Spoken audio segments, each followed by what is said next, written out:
HR ga hech qachon aytmaslik kerak bo'lgan gaplarni bilasizmi? Ular quyidagilar. Birinchi, bu ishni faqat vaqtincha qilyapman, imkon bo'lsa ketaman.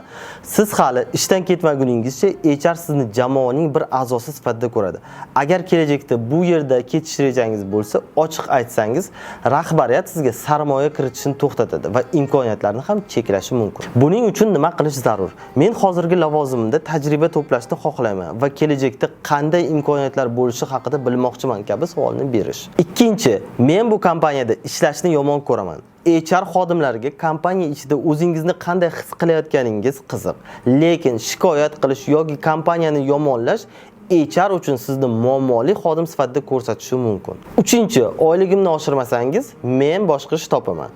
Ultimatumlar HRlar uchun eng yomon taassurot qoldiradigan usul hisoblanadi. Ular bunday gaplarni tahdid sifatida qabul qilishi mumkin. Ish haqqi muzokaralari professional va hurmat bilan olib borilishi zarur. Nima qilish zarur? Men kompaniyaga qo'shayotgan hissam va bozor sharoitlarini inobatga olgan holda oylik maoshimni muhokama qilmoqchiman kabi usuldan foydalaning. To'rtinchi, men bu ishni qilishga majbur emasman. Agar siz vazifangizdan noroziligingizni HR ga shu tartibda ifoda etsangiz, HR sizni mas'uliyatsiz xodim sifatida ko'rishi mumkin. Buning uchun nima qilish zarur? Bu vazifa mening asosiy ish vazifamga kirmaydi, lekin jamoaga yordam berish uchun buni qo'limdan kelgancha bajaraman kabi aytishingiz mumkin. Beshinchi, men falonchi xodimni yomon ko'raman. HR ga boshqa hamkasb haqida shaxsiy negativ fikrlarni aytish noto'g'ri hisoblanadi.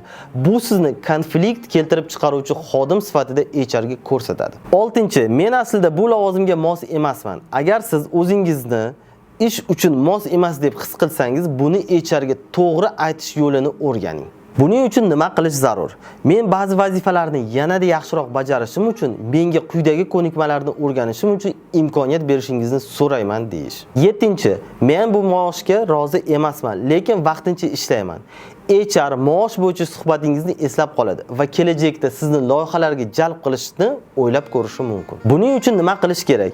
Men kompaniyada uzoq muddatli qolishni xohlayman va mehnatimni samarali baholashingizni istagan bo'lardim. Xulosa qilib aytadigan bo'lsak, HR bilan ochiq va professional muloqot qilish muhim, lekin ba'zi gaplarni aytish martaba uchun zararli bo'lishi ham mumkin. Eng yaxshi yondashuv HR bilan muammolarni shaxsiy emas, balki professional darajada muhokama qilish.